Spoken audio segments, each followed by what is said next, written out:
Dan pembahasan di malam hari ini, InsyaAllah kita akan membahas tentang salah satu daripada keimanan kita kepada yaumul akhir. Kita beri tema perjalanan di padang mahsyar. Ma'asyiral muslimin wal muslimat rahimani wa rahimakumullah. Pembahasan ini penting sekali karena beriman kepada hari akhir itu membawa pengaruh kepada kepribadian seorang muslim. Orang kalau yakin bahwa ada kehidupan setelah kematian dan ada balasan pada setiap perbuatan, maka insya Allah dia terlahir menjadi orang-orang yang baik. Bagaimana hal ikhwal kondisi setelah kematian? Kita mulai dengan bercerita tentang hal ihwal hari kiamat dulu. Ma'asyiral muslimin yang dimuliakan Allah Subhanahu wa taala, beriman dengan adanya kiamat itu mencakup 5 rukun yang disebut dengan arkan yaumil qiyamah. Yang pertama, beriman dengan adanya kematian, bahwa setiap manusia itu pasti mati. Yang kaya mati, yang miskin mati, pejabat mati, rakyat pun mati. Kita lihat raja-raja yang dulu congkak-congkak pun mati. Maka kematian itu sebuah kepastian, dan kematian itu kiamat yang pasti terjadi. Rasul yang mengatakan, idza mata ahadukum qamat qiyamatuhu. Kalau meninggal salah seorang di antara kalian berarti tegak kiamat kepadanya. Ini yang pertama. Yang kedua, alam barzah, bahwa setiap manusia akan mengalami alam barzah. Alam barzah itu alam kubur. Dan di alam kuburan itu ada 4 peristiwa. Pertama, himpitan kuburan. Yang kedua, fitnah kuburan. Yang ketiga, azab kubur. Ataupun yang keempat, nikmat kubur. Itu 4 peristiwa yang akan berlaku dalam kuburan. Kemudian yang ketiga, al-hasyru atau al-ba'tsu wal hasyru, kebangkitan, kemudian manusia akan berkumpul di padang mahsyar. Semua manusia sejak zaman Adam sampai yang terakhir mati akan dibangkitkan, kemudian dikumpulkan di padang mahsyar.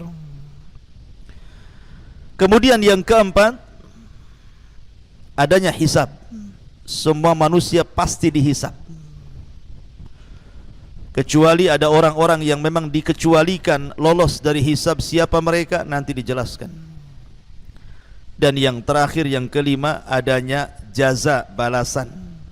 Imma ilal jannah, menuju sorga, wa imma ilan nar, menuju neraka. Inilah pembahasan kita 5 poin yang kita sebut dengan perjalanan padang mahsyar. Taib. Ma'asyiral muslimin yang dimuliakan Allah Subhanahu wa taala. Di dalam Al-Qur'anul Karim, ketika Allah Subhanahu wa taala bercerita tentang kiamat, kiamat itu sesuatu yang mengerikan.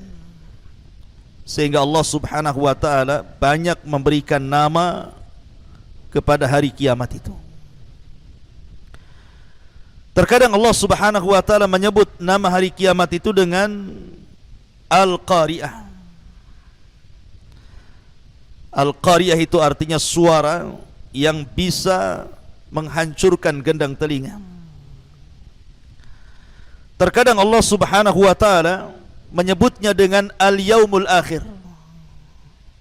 karena memang mengakhiri seluruh kehidupan dunia. Terkadang Allah Subhanahu wa taala menyebutnya dengan Yaumul Ba'thi, hari kebangkitan, karena pada sangkakala yang kedua manusia dibangkitkan. Terkadang Allah Subhanahu wa taala menyebutnya Yaumul Khuruj, karena manusia akan keluar dari kubur-kubur mereka.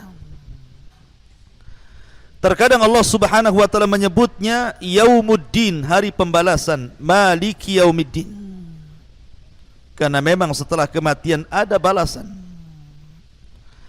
Terkadang Allah Subhanahu wa taala menyebutnya As-Sakhah. Sakhah itu artinya teriakan yang sangat keras sekali, yang bisa memecahkan gendang-gendang telinga dan menakutkan jiwa. Terkadang Allah menyebutnya dengan kalimat At-Tammatul Kubra. At-Tammatul Kubra. Terkadang menyebutnya dengan Al-Ghashiyah, makanya ada surat namanya Al-Ghashiyah. Terkadang disebut Yaumul Hisab, Al-Waqi'ah, kemudian Yaumul Wa'id, Yaumul Jam'i, Al-Haqqah, Yaumut Talaq, Yaumut Tanad, dan banyak lagi istilah-istilah, nama-nama yang semakna, yang menunjukkan bahwa nama-nama itu menunjukkan adanya kiamat. Dan orang Arab ketika memberi satu peristiwa dengan banyak nama menunjukkan peristiwa itu maha dahsyat. Taib. Kapan terjadi kiamat? Terjadinya kiamat itu kalau seluruh tanda-tanda kiamat Allah munculkan. Di sana ada tanda-tanda kiamat kecil, ada tanda-tanda kiamat besar. Kalau tanda-tanda kiamat kecil itu kadang muncul, kadang tenggelam. Tetapi kiamat besar kalau sekali muncul tidak mungkin dihentikan. Akan terus seperti itu, ganti ini, hilang ini, ganti itu, hilang itu, ganti yang lain. Pamannya turunnya khurujud Dajjal, munculnya Dajjal. Dajjal belum mati, Isa sudah turun. Kemudian Isa membunuh Dajjal. Isa belum meninggal, keluar Ya'juj dan Ma'juj. Kemudian Ya'juj dan Ma'juj dibinasakan oleh Allah Subhanahu wa taala. Kemudian ketika Isa bin Maryam meninggal dunia, muncul dukhan, asap tebal di langit. Setelah dukhan, matahari terbit dari arah barat. 3 hari matahari terbit dari arah barat, tiba-tiba kemudian muncul lagi dabatun minal ar, binatang bumi yang melata yang bisa bicara. Kemudian setelah itu muncul gempa dari arah timur, dari arah barat, dari jazirah Arab, sampai kepada api yang keluar dari Adan menggiring manusia menuju Syam. Disitulah kiamat dibangkitkan. Dan kiamat dibangkitkan itu dimulai dengan suara Israfil meniup trompetnya, sangkakalanya. Ada yang mengatakan bahwa Israfil meniup sangkakala itu 3 kali. Tiupan kejutan yang pertama, tiupan kematian yang kedua, dan tiupan kebangkitan yang ketiga. Tapi pendapat yang kuat wallahu a'lam bahwa tiupan itu cuma 2 kali. Tiupan pertama tiupan kejutan dan kematian, tiupan kedua tiupan kebangkitan.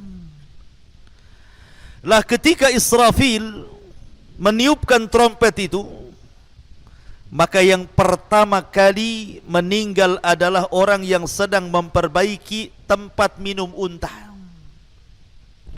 Tiba-tiba pingsan kemudian mati.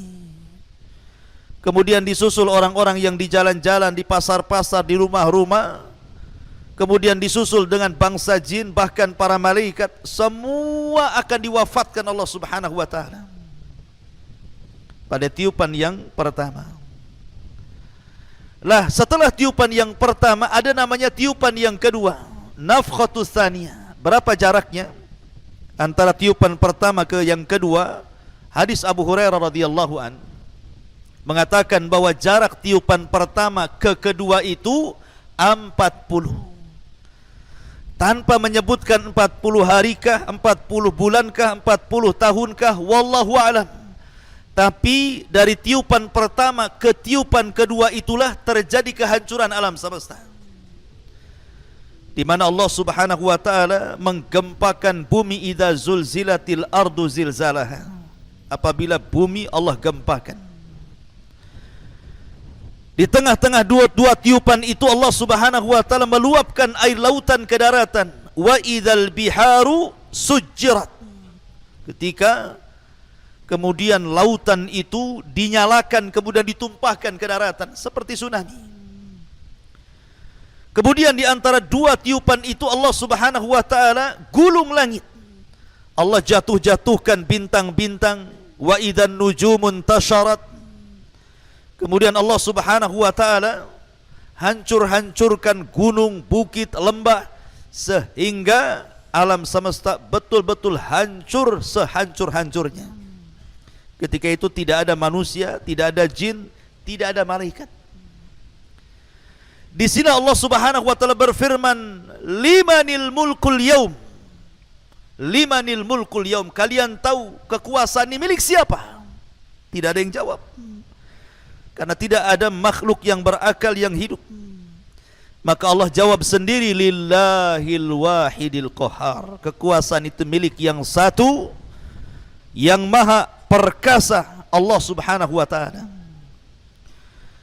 Bayangkan ikhwatu fiddin, manusia yang sekarang hidup di permukaan bumi anggaplah 7-8 miliar. Satu dunia itu.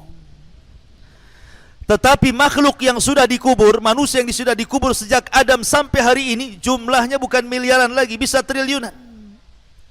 Artinya orang yang dikubur itu jauh lebih banyak jumlahnya dibandingkan orang yang hidup hari ini. Saat tiupan yang pertama, yang akan merasakan hanyalah orang-orang kafir. Orang yang beriman tidak akan merasakan tiupan yang pertama. Karena sebelum Allah Subhanahu wa taala merintahkan Israfil untuk meniup moncong itu, moncong sangkakala itu, maka orang-orang yang beriman walaupun punya iman hanya sebiji zarah, diwafatkan dengan dikirim angin yang sangat dingin menyentuh ketiak-ketiak orang-orang ini, kemudian Allah wafatkan. Sehingga tidak ada yang hidup kecuali orang yang paling buruk dari orang-orang kafir. Disitulah Rasul mengatakan, la taqumus sa'ah illa ala syiraril khalqi. Tidak mungkin tegak hari kiamat kecuali ditimpakan kepada manusia yang paling buruk dari orang-orang kafir. Artinya tiupan pertama tidak mungkin dirasakan orang yang beriman, karena orang yang beriman sudah meninggal semua. Tetapi tiupan yang kedua, baru akan dirasakan semua orang. Mau mukminnya, mau kafirnya, mau munafiknya, semua akan merasakan. Mulai orang hidup di zaman Nabi Adam sampai yang terakhir mati, semua akan merasakan tiupan yang kedua. Karena tiupan yang kedua itu disebut tiupan kebangkitan. Karena manusia akan dibangkitkan, akan keluar dari kubur-kubur mereka. Ustadz, bagaimana orang yang dikubur itu kan sudah dagingnya pun tidak ada, terkadang tulang belulangnya sudah hancur, apalagi sudah berabad-abad yang silam. Bagaimana Allah Subhanahu wa taala membangkitkan mereka? Dari mana Allah bangkitkan mereka? Allah bangkitkan mereka dari tulang ekor. Setiap manusia itu punya tulang ekor. Tulang ekor tidak akan dihancurkan. Dari situ Allah bangkitkan manusia, dari tulang ekornya itu. Dan Allah lebih mudah membangkitkan kedua kalinya dibandingkan pertama kali menciptakan. Dan ini Allah Subhanahu wa taala sebutkan di dalam Al-Qur'an, wa alqat ma fiha wa takhallat. Dan kami keluarkan beban-beban isi perut bumi, dilempar ke permukaan. Maksudnya jasad-jasad manusia yang sudah mati ratusan tahun bahkan ribuan tahun itu semua dilempar ke permukaan. Wa akhrajatil ardu athqalaha. Dan kami keluarkan beban-beban berat bumi, dilempar ke permukaan. Maksudnya manusia yang sudah meninggal. Lah setelah kemudian manusia dibangkitkan dari kubur-kubur mereka, disitulah Allah lesatkan ruh dari setiap tempat ke jasadnya masing-masing. Kalau ruhnya orang yang beriman diletakkan di Iliyin, kalau ruhnya orang kafir diletakkan di Sijin. Karena di antara makhluk yang tidak hancur saat kiamat itu salah satunya ruh, tidak hancur. Yang tidak hancur saat kiamat itu satu arasy tidak akan hancur. Kemudian lauhil mahfud tidak akan hancur. Kemudian kursi tidak akan hancur. Kemudian ruh tidak akan hancur. Kemudian tulang ekor manusia tidak akan hancur. Ini perkara-perkara yang tidak akan hancur saat kiamat. Lah di mana ruh saat terjadi kiamat? Ruh saat terjadi kiamat kalau dia ruhnya orang yang beriman diletakkan di tempat yang paling tinggi di sorga yang disebut dengan Illiyun. Adapun ruhnya orang kafir saat kiamat diletakkan di Sijin, di dasar bumi yang paling dalam, tempat yang paling buruk. Disitulah ruhnya orang-orang kafir. Jadi ketika manusia itu dikeluarkan dari kuburan-kuburan mereka setelah trompet yang kedua, maka Allah firmankan wa idzan nufusu zuwizat. Apabila nufus, jiwa-jiwa itu disatukan kembali dengan jasadnya, maka ruh melesat kemana-mana dan tidak tertukar. Nggak mungkin ruhnya si anu tertukar dengan ruhnya si anu, tidak. Ma'asyiral muslimin yang dimuliakan Allah Azza wa Jalla, ketika itulah ikhwan, manusia dibangkitkan oleh Allah Azza wa Jalla.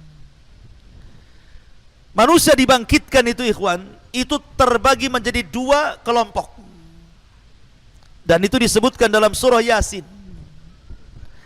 Kelompok yang pertama, kelompok orang-orang kafir, munafik, maka mereka akan mengatakan ya wailana man ba'athana mim marqadina. Duhai celaka kami, siapa yang membangunkan kami dari tidur-tidur kami ini. Kelompok yang kedua yang merasa senang ketika dibangkitkan, mereka mengatakan hadza ma wa'adar rahman wa sadaqal mursalun. Inilah janji Allah Subhanahu wa taala kepada kita dan benarlah ucapan para rasul itu. Maka di sini manusia akan menjadi dua kelompok. Adapun orang-orang yang beriman, maka mereka difirmankan Allah Subhanahu wa taala walladzina amanu wattaba'athum dzurriyyatuhum biimanin alhaqna bihim dzurriyyatuhum. Dan orang-orang yang beriman kemudian diikuti keimanannya dengan keluarganya, maka mereka akan dikumpulkan di situ. Mereka tenang. Tetapi ada orang-orang yang mereka tidak beriman, apa yang terjadi? Yauma yafirrul mar'u min akhi wa ummihi wa abi wa sahibatihi wa bani likulli imri'in yauma idzin sya'nun yughni. Ada orang yang lari dari saudaranya, dari kawannya, lari anak dari orang tuanya, lari seseorang dari pasangan dan juga anak-anaknya, lari ke sana kemari, tidak ada tujuan. Karena ketika itu fala ansaba bainahum, tidak ada lagi nasab di antara mereka. Jadi orang itu sibuk sendiri-sendiri. Mereka lari ke barat, ke timur, ke utara, ke selatan, bingung mereka mau kemana. Karena ketika itu Allah Subhanahu wa taala menjadikan bumi yang antum pijak hari ini, yang isinya banyak gedungnya, banyak rumahnya, banyak hutannya, banyak bukitnya, banyak lembahnya, banyak gunungnya, Allah Subhanahu wa taala nanti akan robah bumi yang kita pijak dengan bumi yang baru, yauma tubaddalul ardu ghairal ardi. Pada hari di mana bumi akan diganti dengan bumi yang baru. Maksudnya bumi yang baru itu, sekarang bentuk bumi itu membulat seperti telur bulat. Maka bumi yang bulat ini akan Allah hancurkan. Kemudian akan Allah buat rata. Buat rata ya. Sehingga tidak ada yang meninggi, tidak ada yang merendah, tidak ada gunung, tidak ada bukit, tidak ada lembah, semua rata. Dan warnanya putih seperti tepung. Karena tidak ada orang bermaksiat di situ. Itulah yang disebut dengan padang mahsyar. Disitulah manusia dibangkitkan. Dan ketika di dunia manusia itu ada hubungan dengan bumi, antum saya ini ada hubungan dengan bumi yang disebut dengan gravitasi bumi. Makanya orang kalau keluar angkasa bisa terbang. Kenapa? Karena sudah tidak ada gravitasi lagi. Tapi di akhirat sudah tidak ada lagi gravitasi. Karena hubungan manusia dengan bumi selesai. Bumi sudah dihancurkan dan diganti dengan bumi yang baru. Sehingga kondisi manusia Allah kondisikan seperti dua binatang. Pertama laron, antum tahu laron? Yang kedua al-jarad. Jarad itu artinya belalang. Laron itu berbeda dengan belalang. Kalau ada listrik nyala seperti ini, kemudian musim hujan, biasanya orang yang tinggal di pesawahan nanti datang laron terbang itu. Kemana? Menuju cahaya. Lihat cara terbang laron itu. Laron kalau terbang gak ada aturannya. Dia tabrak kawannya, dia senggol kawannya, akhirnya putus sayapnya, besoknya udah berserak-serak di bawah. Kenapa? Karena tidak ada aturan laron terbang itu. Beda dengan belalang.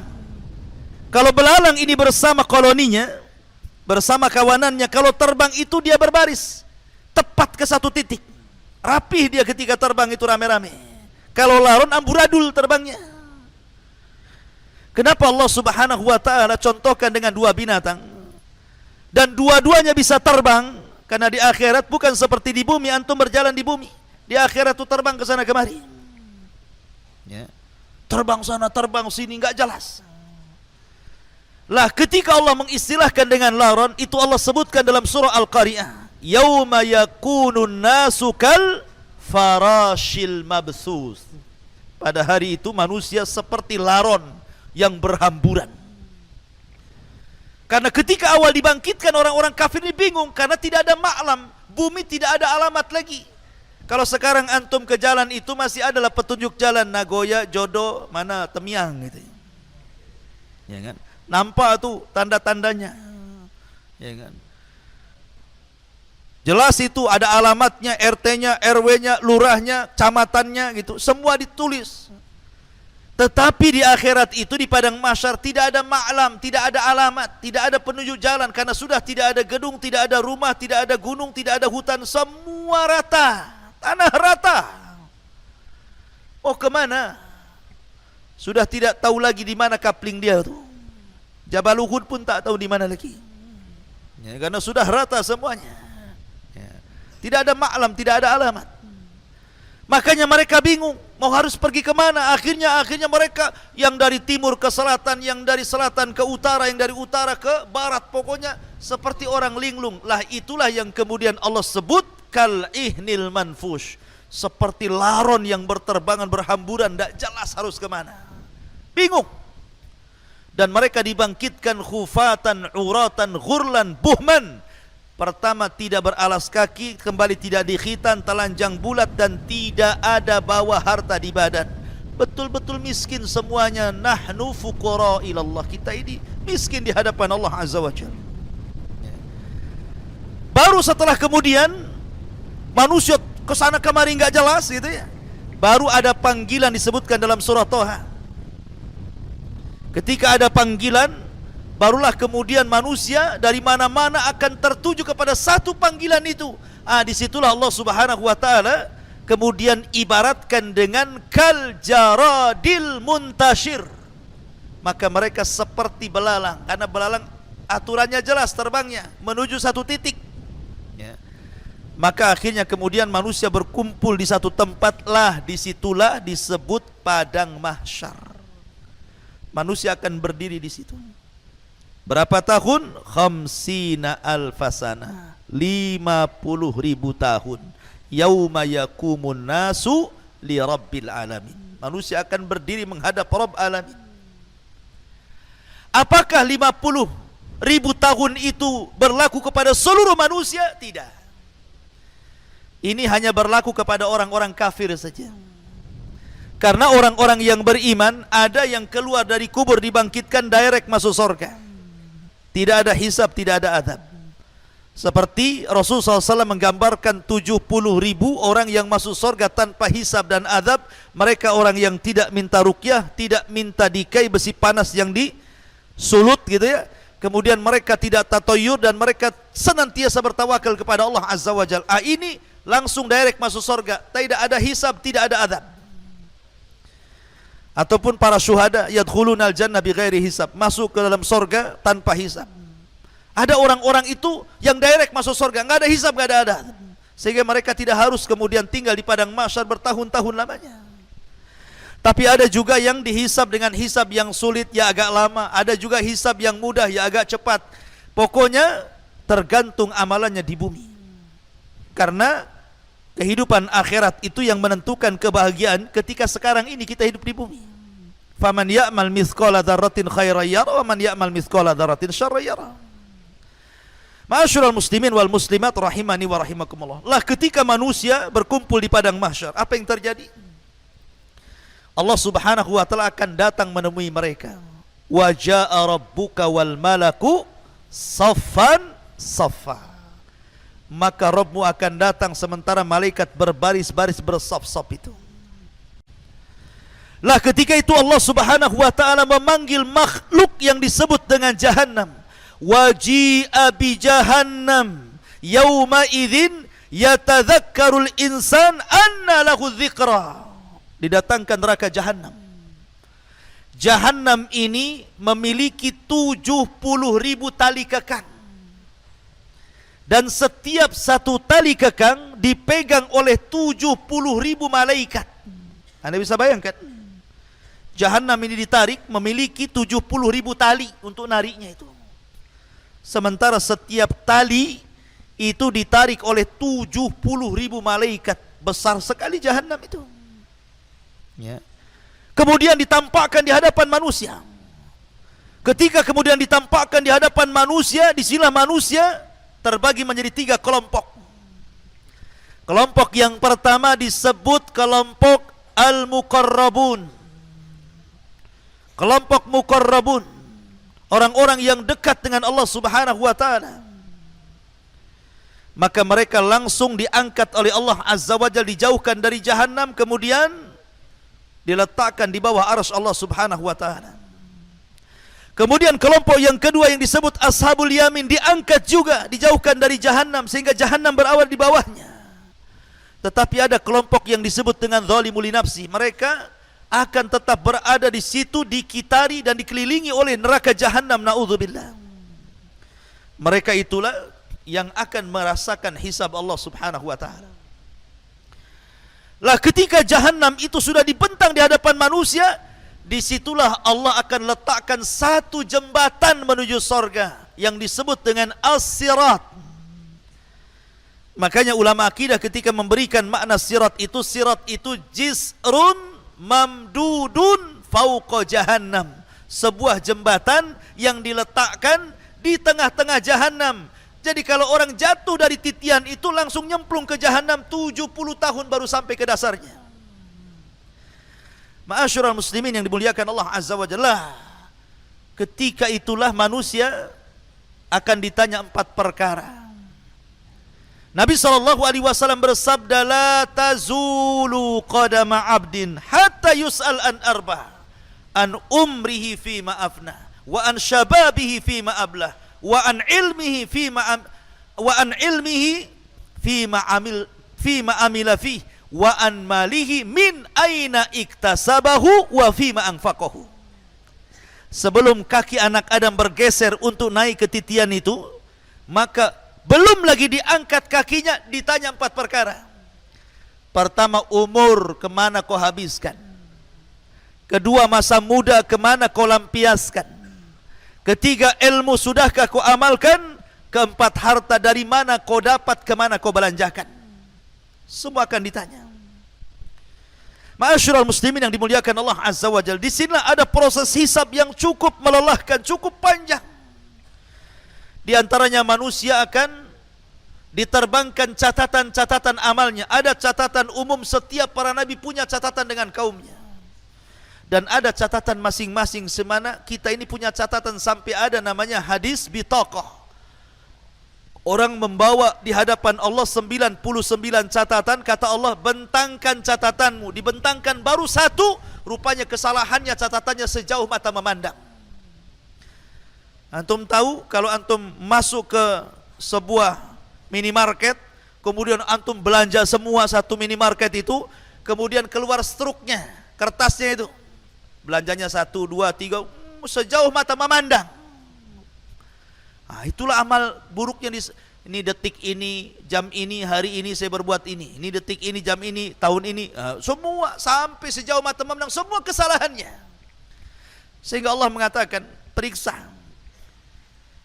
Adakah malaikat saya salah tulis? Dia mengatakan tidak ya Rabb, semua ini betul. Kenapa? Karena nanti di akhirat itu salah satu keunggulannya, manusia akan dikembalikan hafalannya. Kalau di bumi ini, kadang-kadang apa yang antum perbuat 1 bulan, 1 tahun yang lalu sudah lupa kalau antum pernah gampar orang itu. Kalau antum pernah ngutang orang, ngambil barang orang, udah lupa. Tapi di akhirat nanti semua diingatkan. Nggak akan ada yang tersisa dari sebuah maksiat kecuali ditampakkan. Ya. Begitulah hisab. Adapun orang-orang ketika ini catatan itu diterbangkan, kemudian Allah menyuruh untuk mengambilnya, ada orang-orang yang mengambil dengan tangan kanan, sehingga dengan bangganya dia mengatakan, ha umuqra'u kitabiyah. Oh, lihat catatanku, baca, karena dia senang isinya pasti kebaikan. Ha umuqra'u kitabiyah. Tapi ada orang yang mengambil dengan tangan kirinya, maunya dilempar saja karena tahu dia isinya catatannya semua keburukan. Ada yang mengambil dengan tangan kiri sebelah punggung, susah diambil. Karena orang itu terbagi 3. Pertama, mukmin mengambil dengan tangan kanan, kafir dengan tangan kiri, munafik dengan tangan kiri di sebelah punggungnya. Begitulah manusia. Kemudian di sana juga nanti ada proses mizan, timbangan. Semua akan ditimbang. Dan timbangan itu menentukan kebaikan orang dan menentukan keburukan orang. Fa amma man thaqulat mawazinuhu fa huwa fi isyatir radiyah. Wa amma man khaffat mawazinu fa ummuhu hawiyah wa ma adraka ma hiyah narun hamiyah. Jadi semua akan ditimbang itu. Baik badannya, baik catatannya, baik amalannya, semua akan ditimbang. Dan yang menentukan berat dan tidaknya timbangan itu bukan berat badan. Kalau berat badan yang gemuk, antum yang untung, yang kurus yang rugi. Oh, alhamdulillah saya gemuk, insya Allah timbangan saya berat. Ya, di dunia, di akhirat belum tentu. Karena Abdullah bin Mas'ud, seorang sahabat Rasul, orangnya kurus kering, naik pohon kurma, datang angin, kemudian jubahnya tersingkap, nampak betis yang kecil, di mana daging dengan tulangnya nyatu karena saking kecilnya. Akhirnya para sahabat mentertawakan kedua betis Abdullah bin Mas'ud, sangat kecil. Kata Rasulullah, tadhaku, jangan ketawakan kedua betis Abdullah bin Mas'ud itu. Karena kedua betis itu kalau ditimbang di satu neraca gunung Uhud, di neraca satunya, maka 2 betis Abdullah bin Mas'ud jauh lebih berat dibandingkan gunung Uhud. Artinya bahwa yang menjadikan berat bukan badan, tetapi amalan dan catatan. Ya. Lalu apa yang bisa memberatkan timbangan, ikhwan? Banyak. Ya, salah satunya apa? Salah satunya zikrullah. Orang yang senantiasa berzikir itu, ikhwan, itu bisa memberatkan timbangan. Rasul mengatakan apa? Kalimatani khafifatani thaqilatani fil mizani habibatani ala rahmani subhanallah wa bihamdihi subhanallahil azim. 2 kalimat kata Rasul, ringan di lisan, berat dalam timbangan, dicintai Ar-Rahman, subhanallah wa bihamdihi subhanallahil azim. Sampai ada satu cerita, ada seorang kakek di Saudi sana. Kakek sudah tua renta, namanya kakek kan tua, kalau muda tidak disebut kakek lah. Jadi seorang kakek ini habis sholat, kakek orang awam tapi rajin sholat. Ketika habis sholat, dia datang kepada seorang imam yang mengimami sholat dan mengatakan, ya imam, ajarkan kepadaku satu hadis Nabi yang bisa ku amalkan dan ku dakwahkan. Imamnya terperanjat, kok tumben-tumben ada jamaah sholat tanya soal agama. Akhirnya imam pun menjawab dengan hafalannya. Dia teringat dengan hadis tadi. Oh iya, aku teringat Nabi SAW bersabda, kalimatani, dua kalimat, khafifatani, keduanya ringan, thaqilatani fil mizani, tapi berat dalam timbangan, habibatani ala rahman, dicintai ar-Rahman Allah, subhanallah wa bihamdihi, subhanallahil azim. Wah, senang kakek ini dapat hadis ini. Pulang dia dari masjid, ketemu orang di jalan, hei sini, saya akan bacakan sabda Nabi, kalimatani khafifatani ala lisani, thaqilatani fil mizani, habibatani ila rahman, subhanallah wa bihamdi, subhanallahil azim. Sudah. Ketemu orang lagi, dibacakan lagi. Ketemu orang lagi, dibacakan lagi. Sampai di rumah dikumpulkan keluarganya, dengarkan keluargaku, Rasul bersabda, disebutkan hadis tadi. Pokoknya masuk pasar disebutkan hadis ini. Setiap ketemu orang disebutkan, tidak ada satu orang yang ditemui kecuali dibacakan hadis ini. Sampai akhirnya kemudian dia pun sakit, kemudian koma 5 hari. Ketika koma ini, ketika di hari kelima dia siuman, yang pertama kali dipanggil bukan keluarganya, aina dokter, di mana dokter? Kenapa? Karena hanya dia yang belum dibacakan hadis ini. Ketika siuman, aina dokter, di mana dokter, katanya. Keluarganya senang, panggil dokter, dokter. Kakek saya siuman, dokternya datang, dipegang tangannya, ya dokter, Nabi bersabda, kalimatani khafifatani ala lisani, thaqilatani fil mizani, habibatani ala rahmani, subhanallah wa bihamdihi, subhanallahil azim. Ketika dia mengucapkan subhanallah wa bihamdihi, subhanallahil azim, sambil memegang tangan dokter, hilang nyawanya, meninggal dunia. Di atas kalimat subhanallah wa bihamdihi, subhanallahil azim. Berat timbangan. Ya. Maka zikir kepada Allah pemberat timbangan. Yang kedua, husnul khuluq. Ma min syai'in athqal fil mizan min husnil khuluq. Tidak ada sesuatu yang bisa memberatkan timbangan melebihi baiknya akhlak. Dan akhlak itu tercermin dari anggota badan. Nih, kalau antum dikatakan berakhlak, maka 3 anggota badan ini menunjukkan akhlak antum. 1 dari leher ke atas disebut kepala. Kepala ada mata, kepala ada telinga, kepala ada hidung, kepala ada lisan, kepala ada otak. Kalau semuanya baik, berakhlak antum kepalanya. Ya. Matanya memandang, tidak pernah melotot, dan dia pandang dengan pandangan yang halal. Kemudian bibirnya tersenyum, setelah memandang tersenyum, maka senyumnya menjadikan sedekah. Tabassumuka li akhika sadaqah, senyum kamu kepada saudaramu sedekah, maka jangan bakhil senyum. Sulaiman saja melihat ada rombongan semut, kemudian ketuanya rombongan semut mengatakan kepada semut, ya ayyuhan namla udkhulu masakinakum la yakhtimannakum Sulaiman wa junuduhu wa hum la yash'urun. Kata ketua semut, hei semut-semut anak buahku, cepat masuk rumah-rumah kalian, Sulaiman tentaranya sudah akan datang. Kalau mereka menginjak, kalian akan mati. Dan mereka tidak sadar sedang menginjak kalian. Ucapan kepala semut didengar Sulaiman, fatabassama dhahika min qauliha. Maka Sulaiman pun tersenyum, kemudian tertawa karena ucapan semut. Dia pandang semut, dia senyum ke semut. Ya. Tapi jangan antum senyum ke semut. Ada semut senyum ngapain? Ini mencontohkan Nabi Sulaiman katanya.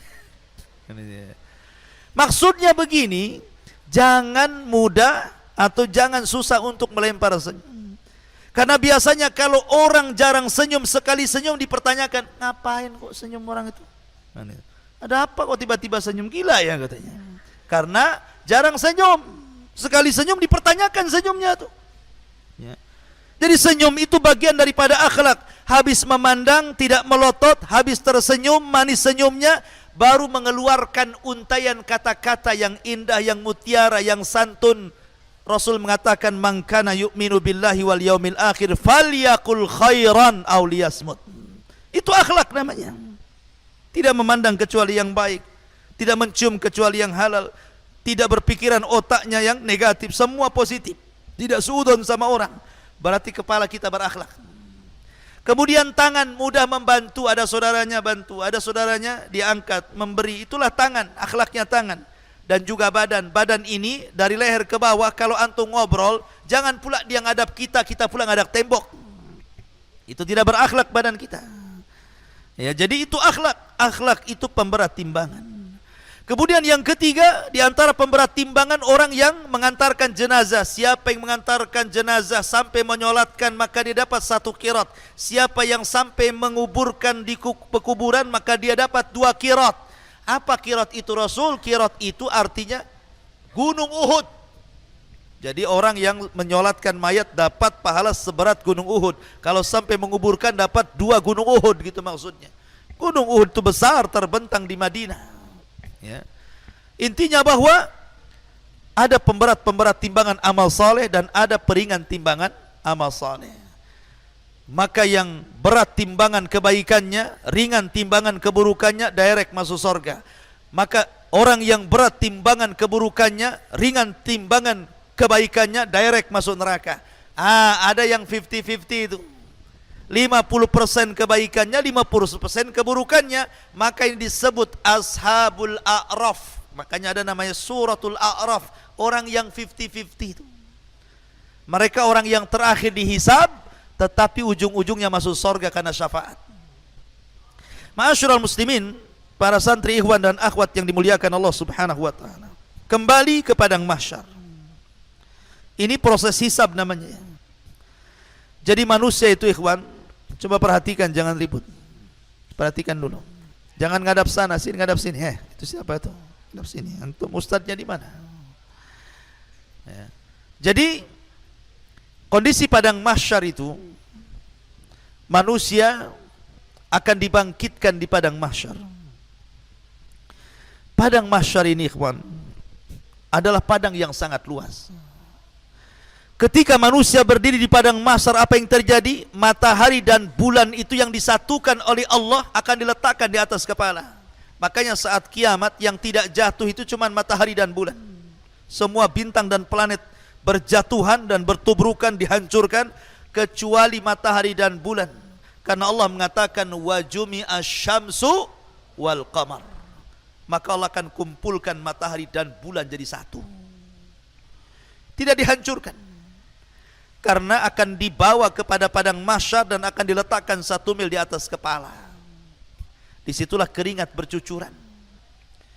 Saking banyaknya keringat, ada yang tenggelam 1 betis, ada yang tenggelam 1 pusar, ada yang tenggelam 1 dada, ada yang hampir tenggelam dengan kepala-kepalanya. Saking panasnya keringat terus bercucuran. Dan kondisi mereka tidak bisa duduk, tidak bisa baring. Mereka hanya bisa berdiri saja, tidak ada makanan, tidak ada minuman. Ketika itulah mereka bingung harus apa yang mereka lakukan. Sehingga mereka kemudian bertanya kepada orang-orang berakal di antara mereka, setiap kaumnya, setiap zamannya, setiap masanya, berkumpullah orang-orang yang berakal itu. Kemudian mereka mengatakan, kenapa kita tidak datang kepada Nuh alaihi salatu wassalam? Cobalah kita minta syafaat. Rupanya mereka datang ke Nuh dan mengatakan, Nuh awalnya kepada Nabi Adam dulu. Cobalah kita datang kepada Nabi Adam. Dia kan bapak kita, boleh jadi dia bisa menolong kita. Akhirnya datang dulu pertama kali ke Nabi Adam dan mengatakan, ya Adam, engkau bapak kami. Allah ciptakan dengan kedua tangannya, Allah tiupkan rohnya langsung kepadamu. Malaikat sujud semua kepadamu. Tolonglah, lihat kami. Kami ini sudah kepanasan, lelah, letih. Minta kepada Allah agar engkau perantara syafaat bagi kami. Tapi Adam mengatakan, tidak bisa, aku pernah berbuat salah. Gara-gara makan buah larangan aku diusir dari sorga. Kau pergi kalian ke Nuh sana. Boleh jadi Nuh bisa menolong kalian. Nafsi-nafsi kata Adam, urus diri kalian, urus diri kalian. Datanglah ke Nuh. Nuh, kamu ini Rasul yang pertama. Nuh, kamu ini Rasul yang pertama, tolonglah. Lihat kondisi kami. Ya. Ala tara ila ma nahnu fihi. Ud'u ila rabbik. Tidakkah kau iba melihat kondisi kami? Berdoalah kepada Rabbmu ya Nuh, agar memberikan syafaatnya kepada kami. Tapi Nuh mengatakan, tidak, aku tidak bisa karena aku pernah berdoa kehancuran kepada kaumku. Rabbi la tadhar alal ardi minal kafirina dayara. Nuh pernah mengatakan, ya Rabb, jangan kau sisakan 1 jiwa orang kafir kecuali kau binasakan. Sebaiknya kau datang ke Ibrahim sana. Datang manusia ke Ibrahim alaihi salatu wassalam, abul anbiya. Ya Ibrahim, lihat kondisi kami. Berdoalah kepada Allah agar Allah memberikan syafaat kepada kami.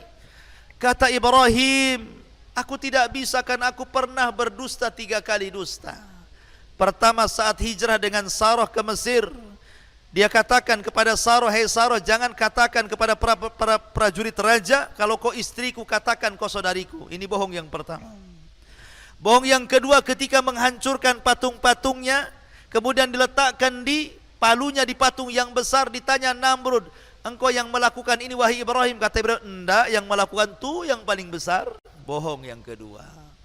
Bohong yang ketiga, Ibrahim diajak pesta oleh ayahnya ke pesta Namrud. Tapi Ibrahim tidak mau, sehingga dia mengatakan, ini sakim, aku lagi sakit, padahal tidak sakit. Maka itu bohong ketiga. Aku pernah bohong 3 kali. Sebaiknya kau datang kepada Musa. Datanglah manusia ke Musa, ya Musa, tolonglah kami, berdoalah kepada Rabbmu, tidakkah kau melihat, tidak kau iba, macam-macam. Kata Musa, aku tidak bisa, karena aku pernah membunuh masalahnya, walaupun tanpa sengaja. Ketika ada 2 orang anak muda, satu dari Bani Israel, satu dari kaum Fir'aun berkelahi. Kemudian anak muda dari Bani Israel mengatakan, ya Musa, ungsurni, tolong aku. Maka Musa pun menolong anak muda Bani Israel. Diserang sama kaum Kipti, ditangkis sama Musa. Tangkisannya membuat orang itu mati. Baru nangkis sudah mati. Bagaimana kalau nyerang tuh? Ya. Artinya Musa membunuh tidak sengaja. Aku tidak bisa pernah bunuh orang. Lebih baik datang kepada Isa. Datang semua kepada Isa. Isa tidak menyebutkan alasannya, tapi Isa mengatakan, sudah datanglah kepada Muhammad sallallahu alaihi wasallam. Datang mereka kepada Rasul sallallahu alaihi wasallam. Kata Rasul, analah, kan ku coba. Maka Rasul akhirnya mencoba menghadap Allah, sujud di bawah arsy, lama sujudnya. Akhirnya Allah mengatakan, ya Muhammad, irfa' ra'sak, angkat kepalamu, qul tusma, sal tu'ta, ishfa' tu syafa', katakan kau didengar, minta kau diberi, mintalah syafaat, ku beri kau syafaat. Dari situlah Rasul satu-satunya Nabi yang memberikan syafaatul udma di padang mahsyar. Ya. Ma'asyiral muslimin yang dimuliakan Allah Azza wa Jalla. Maka ketika itu manusia akan dikelompokkan dengan sesembahannya masing-masing. Yang nyembah akar akan dikelompokkan dengan para penyembah akar. Yang nyembah ular kubra akan dikumpulkan dengan para penyembah ular kubra. Yang nyembah gajah juga sama. Yang nyembah berhala sama. Yang nyembah lembah juga sama. Dikumpulkan bersama sesembahannya. Dan ketika itu sesembahan yang merasa bisa menolong di dunia, Allah katakan, ini sesembahan kalian, mintalah tolong kalian kepada sesembahan kalian. Tidak bisa sesembahan itu menolong, karena mereka tidak mendatangkan manfaat, juga tidak bisa mencegah madarat. Ketika itulah mengatakan, wasiqal ladzina kafaru ila jahannama zumara. Allah giring orang-orang kafir masuk ke neraka jahanam.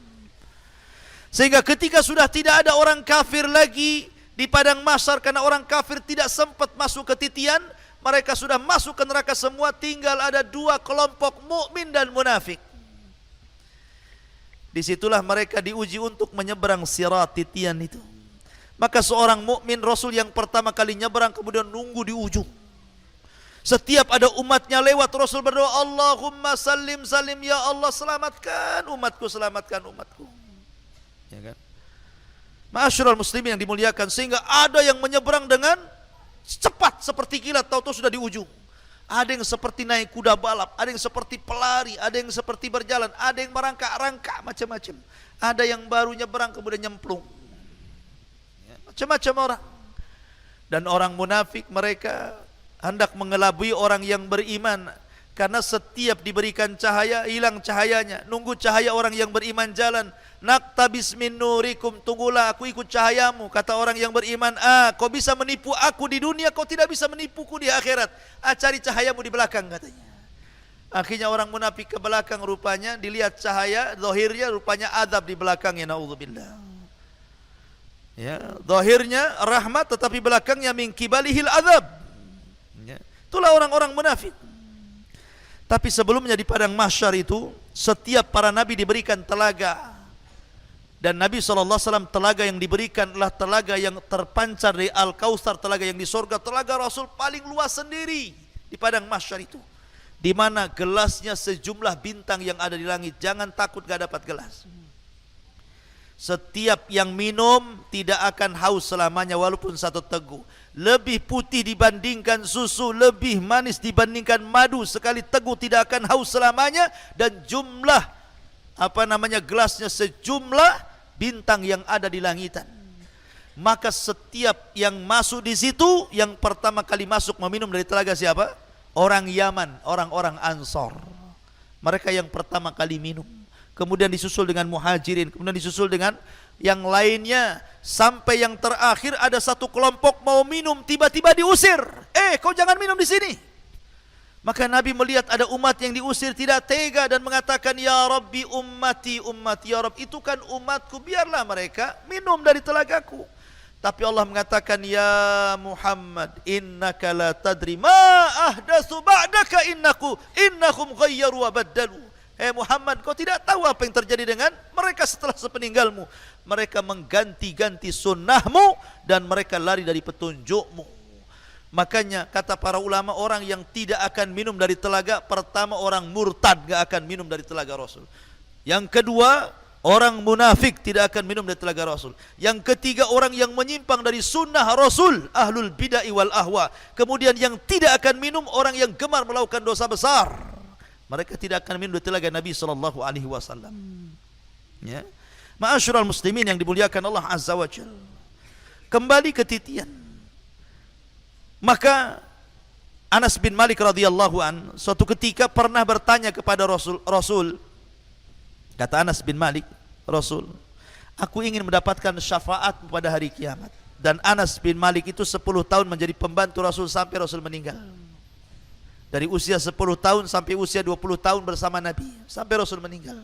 Sehingga Rasul sayang dengan Anas bin Malik karena pembantunya. Kata Anas, ya Rasul, aku minta syafaat pada hari kiamat.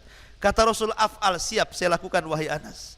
Kata Anas bin Malik radhiyallahu anhu, ya Rasulullah, kalau seandainya saya sudah berada di padang mahsyar dan ingin mencari syafaat darimu, aina ajiduka yaumal qiyamah, di mana aku dapati engkau pada hari kiamat? Maka kata Nabi SAW, ya Anas, tajiduni indal haud, datangi aku di telaga. Kata Anas bin Malik radhiyallahu, fa illam ajidka indal haud, aina ajiduka ya Rasulullah? Kalau aku tidak mendapati kamu di telaga, di mana lagi akan ku cari engkau wahai Rasul? Kata Nabi SAW, tajiduni indal mawazin, cari aku di tempat penimbangan amal. Kata Anas bin Malik, illam ajidka fil mawazin, fa aina ajiduka yaumal qiyamah? Lah kalau aku enggak dapati dirimu di tempat penimbangan amal, lalu di mana lagi wahai Rasul? Maka Rasul mengatakan, tajiduni indas sirat, cari aku di titian. Karena tidak mungkin tiga aku akan berada di tiga tempat, di telaga, di tempat penimbangan amal, dan di titian siratal mustaqim. Artinya bahwa ini tiga perkara yang luar biasa. Ya. Kalau orang tidak sampai meminum telaga Rasul, kalau orang sampai berat timbangan keburukannya, kalau orang tidak sampai melintasi titian, alamat dia penduduk neraka. Makanya suatu ketika Rasul berada di giliran Aisyah radhiyallahu anha. Rumah Aisyah itu kecil, 1 meter kali 1,5 meter, itu kamarnya kecil sekali. Antum jangan bayangkan rumah Rasul besar, tidak kecil. Ya. Kemudian Nabi SAW tidur di paha Aisyah radhiyallahu anha, dijadikan bantalnya. Aisyah lihat suaminya sedang tertidur, tiba-tiba menangis. Rupanya tetesan air matanya netes mengenai pipi Nabi. Terperanjatlah Nabi bangun. Tiba-tiba kemudian duduk di pandangnya Aisyah dan mengatakan, ya Aisyah, lima tabki wa lima dumu, kenapa kau menangis dan apa itu air mata yang kau teteskan itu? Kata Aisyah radhiyallahu anha, ya Rasulullah, tadzakartu yaumal qiyamah. Rasul, aku teringat dengan hari kiamat. Hal tadkuru bi ahlika yaumul qiyamah? Apakah kau akan ingat keluargamu wahai Rasul pada hari kiamat? Apakah kau akan ingat aku pada hari kiamat wahai Rasul? Kata Nabi SAW, amma fi thalathati mawatin fala yadhkur ahadun ahada. Adapun di 3 tempat wahai Aisyah, orang enggak akan ingat siapapun kecuali dirinya. Kemudian Rasul mengatakan inda sirat, ketika menyeberangi titian siratal mustaqim, orang enggak akan ingat siapapun. Yang ingat bagaimana dia menyeberang, jangan sampai jatuh. Yang kedua, indal mawazin, ketika penimbangan amal, tidak akan ingat siapapun karena dia akan takut kalau seandainya amal keburukannya lebih berat dibandingkan amal kebaikannya. Dia teringat itu terus sehingga tidak ingat siapapun. Yang ketiga, inda tatayyur as-suhub, ketika lembaran diterbang-terbangkan. Ketika itu dia berpikir, apakah tangan kananku yang mengambil ataukah tangan kiriku? Ya, di 3 tempat kata Rasul orang tidak akan ingat siapapun kecuali dirinya. Ya kan? Artinya ma'asyiral muslimin, santri ikhwan dan akhwat yang dimuliakan Allah Subhanahu wa taala, bahwa kondisi padang mahsyar itu menakutkan. Sangat menakutkan. Maka antum jangan kemudian berleha-leha di dunia ini. Antum kira setelah kematian itu beristirahat, tidak. Kadang ada orang aneh ngantar jenazah ke kuburan, ngomongnya gimana? Yuk kita antar jenazah ini ke tempat peristirahatan yang terakhir. Kalimat ini bukan hanya keliru tapi salah. Ya.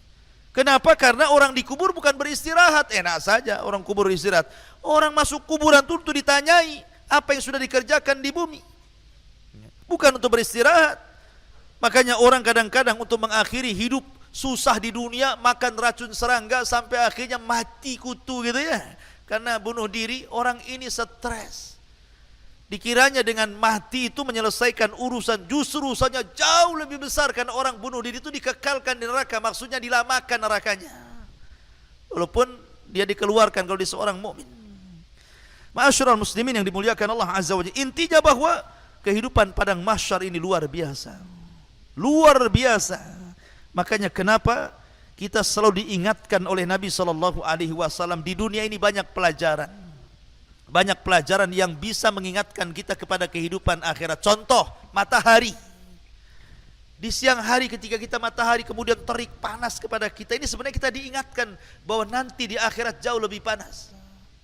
Ya. Kalau sekarang ini matahari ini jauh dari bumi, tetapi Allah letakkan di porosnya. Sebab matahari ini kalau jauh dari porosnya, ini poros matahari, ini bumi umpamanya ya. Ini matahari kalau menjauh dari porosnya beku bumi itu, tapi kalau mendekat dari bumi terbakar bumi itu. Makanya matahari tepat di porosnya. Itulah kuasa Allah Azza wa Jalla. Tidak menjauhkan, tidak mendekatkan. Sebab kalau jauh beku, kalau dekat terbakar, ditempatkan di porosnya. Ya. Banyak. Kalau kita melihat api, kalau orang berpikirnya api itu dijadikan tadzkirah kan itu. Allah mengatakan dalam Al-Quran itu, afara'aitumun nar allati turun a antum ansha'tum syajarataha am nahnu munsyi'un nahnu ja'alnaha tadzkiratan, kata Allah kan. Tidakkah kau lihat api yang menyala kalau ada kebakaran? Ya, tidakkah kau perhatikan api-api yang menyala itu? Apakah kami yang menghidupkan atau kalian? Itu semua kami jadikan peringatan bagi kalian. Maksudnya bahwa akan ada api yang jauh lebih besar daripada api dunia, gitu maksudnya. Jadi semua dunia ini sebenarnya bisa dijadikan pelajaran akan ketebalan keimanan kita kepada hari akhir. Cuman kita saja kadang-kadang tidak peka, ya kan? Makanya sudah nyantai saja. Nah, jadi ini diantara pembahasan kita perjalanan di padang mahsyar. Banyak pembahasan.